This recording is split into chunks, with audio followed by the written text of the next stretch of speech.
வெற்றிவேல் முருகனுக்கு அரோஹரா. நம்ம இன்றைக்கி பார்க்க போகிற முருகனோட திருத்தலம் என்ன அப்படின்னு பார்த்தீங்கன்னா சிக்கல் சிங்காரவேலவன் கோயில். இது நாகப்பட்டினம் மாவட்டத்தில் இருக்க சிக்கல் அப்படின்ற கிராமத்தில் இருக்குது. சிக்கல் அப்படின்னாலே நம்மளுக்கு ஞாபகத்தில் வர்றது நம்மளோட வேர்வை சிந்தும் வேலவன் தான். ஆனால் இந்த கோவிலில் முக்கிய மூலவராக கருதப்படுறது சிக்கல் நவநீதீஸ்வரர். இந்த கோவில் முருகன் பெருமானோட 7வது படைவீடாகவும் கருதப்படுகிறது. இங்கு தான் சிவபெருமானும் விஷ்ணுவும் சேர்ந்து நமக்கு காட்சி தராங்க. இந்த கோவிலோட மூலவர் நவநீதீஸ்வரர் வெண்ணெய் பிரான். தாயார் வேல் நெடுங்கண்ணி. தாயாரோட 64 சக்தி பீடத்தில் இந்த திருத்தலமும் ஒன்று. இங்கு தான் நாரதர் வழிபட்டார் அப்படின்னும் சொல்லப்படுது. மேலும் இந்த இடத்துல நிறைய மல்லிகை செடிகள் இருந்ததுனால இந்த கோவிலோட ஸ்தல விருட்சமும் மல்லிகை தான். இந்த அழகான மல்லிகை காட்டுக்கு நடுவில் ஒரு அழகான சின்ன குளம் இருந்தது. அந்த குளத்துக்கு பக்கத்தில் தான் வசிஷ்ட முனிவர் ஆசிரமம் வச்சு வாழ்ந்துட்டு வந்திருக்காரு. அப்போது அந்த சமயத்தில் நிறைய பஞ்சம் ஏற்பட்டதுனால காமதேனுவே அசைவ உணவை சாப்பிட்டுச்சு. இதனால் காமதேனு சபிக்கப்பட்டு பூலோகம் வந்தது.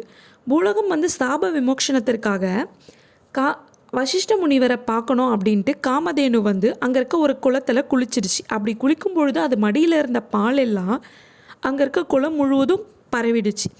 இதை பார்த்த வசிஷ்டர் அந்த பாலையெல்லாம் ஒன்றா சேர்த்து அதிலிருந்து ஒரு வெண்ணெயை திரட்டி சிவலிங்கத்தை உருவாக்கினார். அதுக்கு வெண்ணெய் பிரான் அப்படின்னும் பெயர் வச்சார். அந்த குளத்துக்கு பார்க்குளம் அப்படின்னும் பெயரிடப்பட்டது. ஒரு நாள் வசிஷ்ட முனிவர் என்ன பண்ணார், அந்த இடத்துலேருந்து வேறொரு இடத்துக்கு போகிறதுக்காக அந்த வெண்ணெய் பிரானையும் நம்ம கூடவே எடுத்துகிட்டு போகணுன்னு நகர்த்த முயற்சி பண்ணியிருக்காரு. ஆனால் அவரால் நகர்த்த முடியலை. ஏன்னா சிவபெருமான் இங்கேருந்து தான் மக்களுக்கு அருள் புரியணும் அப்படின்னு ஆசைப்படுறாரு. உடனே அவருக்கு நவநீதீஸ்வரர் அப்படின்னு பெயரிடுறாரு.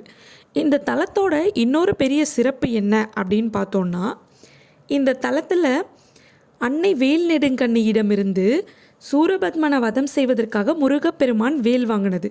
அப்படி வருஷம் சூரபத்மனை வதம் செய்யும் பொழுது முருகப்பெருமான் இங்கே தான் வேல் வாங்குவார். அப்படி வேல் வாங்கும் பொழுது அவரது முகம் முத்து முத்தாக வேர்க்கும்.